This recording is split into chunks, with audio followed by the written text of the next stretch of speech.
পৃথিবীতে একটা জিনিস মনে রাখবা, বিনা পয়সায় কিছু হয় না। তুমি কিছু দিলে তারপরে তুমি কিছু পাবা। এটা সবচেয়ে আমাদের সবার মন খারাপ হয়ে যায়, আমাকে ডাকলো না কেন, আমাকে সম্মান দিল না কেন, আমাকে ট্যালেন্ট পুলে বৃত্তি দিল না কেন, কারণ তুমি ভালো একটা খাতা জমা দিতে পারো নাই।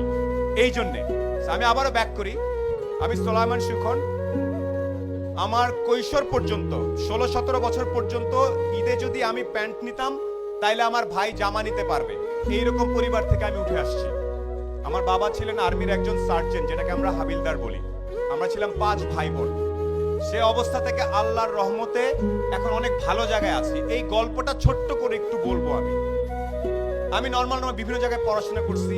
গাড়ির সিট বেল্ট কেমনে বাঁধতে হয় সেটা আমি আসলে 18 বছর পর্যন্ত জানতাম না। গাড়ির সিট বেল্ট এদিক থেকে টাই নাই না এদিকে বাঁধতে আমি জানতাম না। আমি জানতাম না ওই পারফিউমের নাম কি, এগুলো জানতাম না। এখন আমি একটা জিনিস জানতাম, একমাত্র জ্ঞান অর্জন করলে, একমাত্র পরীক্ষার রেজাল্টগুলো ভালো করলে সামনে কোনো না কোনো ভাবে আমার জীবনে পরিবর্তন আসতে পারে। এখানে পরীক্ষার রেজাল্ট ভালো কার কার আমি আওয়াজ শুনতে চাই? 13 থেকে 19 আওয়াজ শুনতে চাই ভালো ছাত্রছাত্রীদের।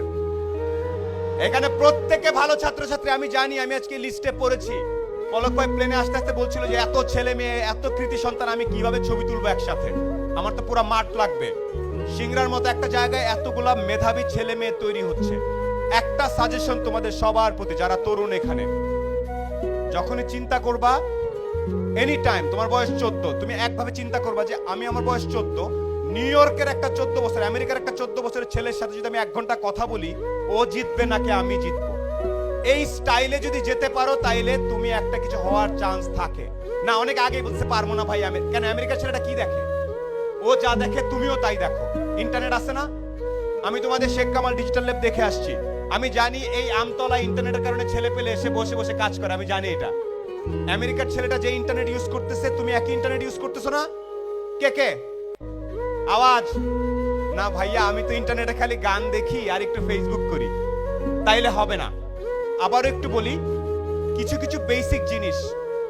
আজকে এই প্রোগ্রাম নাচা গানা শেষ হয়ে সবাই চলে যাওয়ার পরে বাসায় যাবা, শাওয়ার নিয়ে ঘুমানোর আগে একটু দাঁড়ায় বলবা, একটা লোক আসছিল কালো করে, ভাঙ্গাচোরা, দেখা তো খুব একটা ভালো মনে হলো না, বাট উনি একটা কথা বলছে, আমি যদি নিজেকে পৃথিবীর যে কোনো মহাদেশের 14-15 বছর একটা ছেলে বা মেয়ের সাথে সমান সমান দাঁড়ায় 1 ঘন্টা কথা বলার মতো ক্যাপাসিটি না থাকে, তাহলে আমি আর অনেক পিছায় আছি। এই সাহস কার কার আছে? আমেরিকার একটা ছেলের সাথে 1 ঘন্টা, আয় বাবা তোর সাথে আলাপ করি, আয় তোর একটু চলন মিলের স্টাইল শিখায়, আয়, এটা কে কে করতে পারবে? নাকি উল্টা, ওরে বাবা আমেরিকা, ওরে বাবা ঢাকা, বনানী, দৌড়তে উল্টা দিকে, এইসব না। ফুল কনফিডেন্স সহ যখন আগাবা, প্রতিযোগিতামূলক পরীক্ষা হোক, ব্যবসা হোক, বিদেশের স্কলারশিপ হোক, সব দৌড়ায় দৌড়ায় তোমার কাছে আসবে।